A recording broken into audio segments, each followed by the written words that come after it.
Welcome back to Following the Call, where we are discussing this book, Living the Sermon on the Mount Together. And we are in chapter 44, and it's entitled Judging Others. So I'm going to start us off by reading the verses from Matthew here.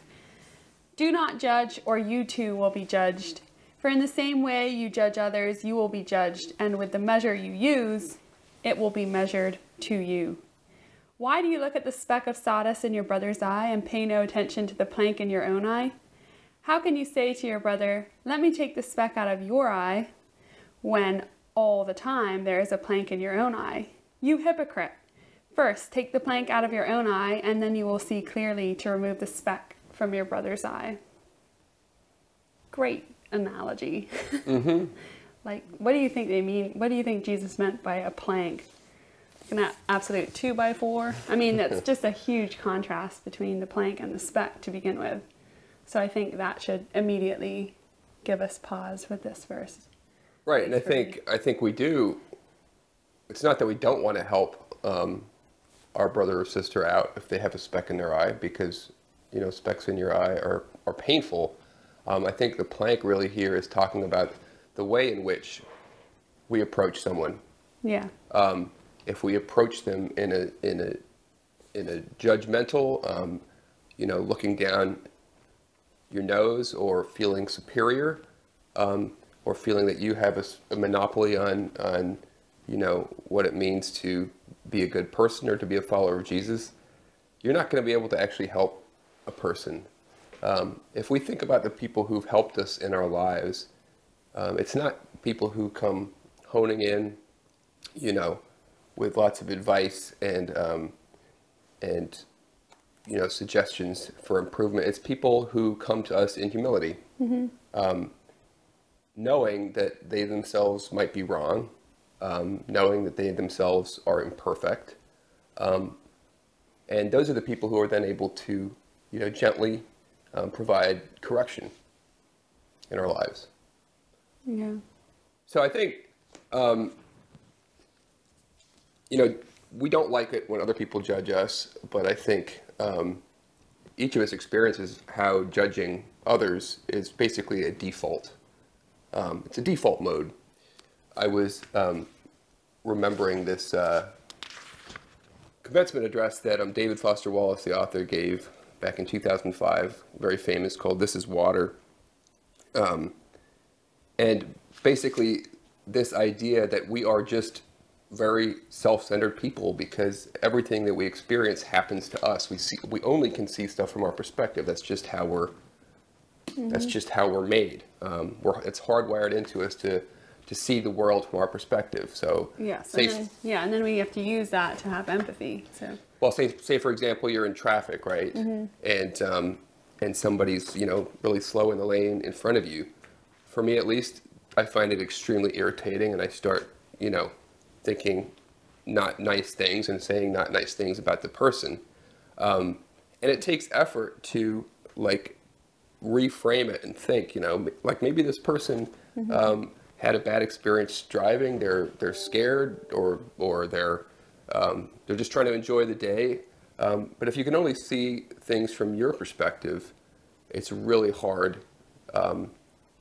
It's really hard not to keep yourself from judging. I think that's what we find in community a lot, is we have to make the conscious effort to try to understand where someone is coming from, especially someone who gets on our nerves. Yeah.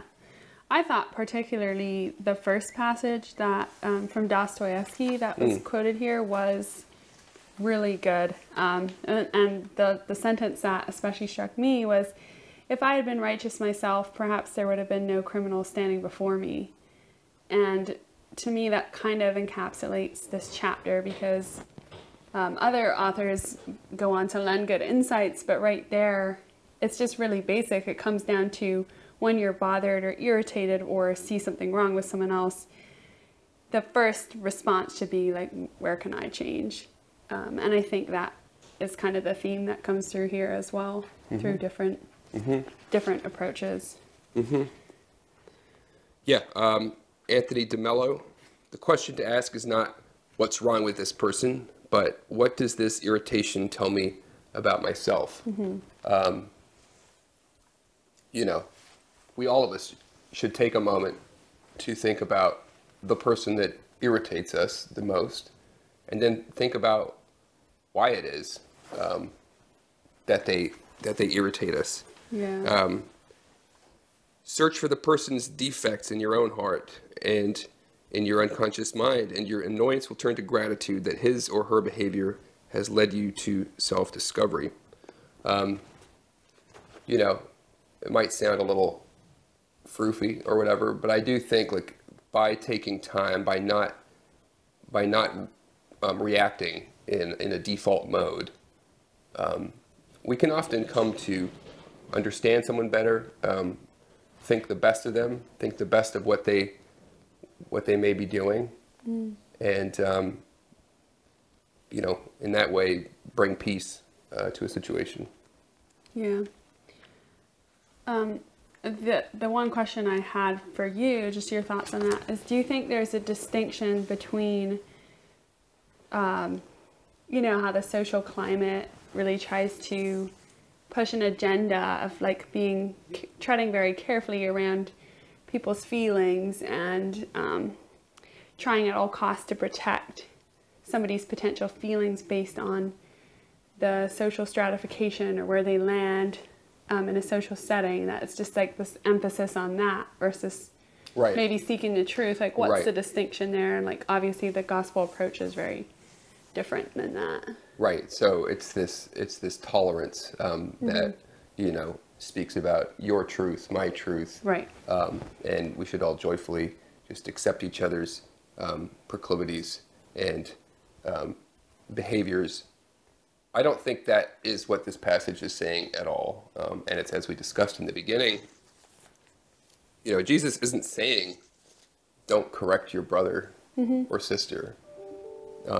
He's saying you will see clearly to remove the speck from your brother's eye, providing that you take care of your own faults first, or at least acknowledge your own faults. So I don't think at all, I mean, this whole thing of not judging, meaning we tolerate things that are wrong, and you know, contrary to the teachings of Jesus, that's just a misreading of this passage, and it's actually lazy and ultimately unloving to other people. Like, we should want the best for other people, which means we should want them, you know, to see clearly and to live right. And we should hope that they would do the same service for us. Yes. So. That's a very good way of putting it. Anywho, anything else, Noreen? No, I think that covers it well. December afternoon. Yeah. It's a great chapter, for sure. It's a good chapter. Yeah. Hopefully everyone is enjoying the Advent season. We are. We're looking forward to slowing down, enjoying every moment of this celebratory time of year, and finding the best in one another through it all. So thanks for watching. We'll see you next week.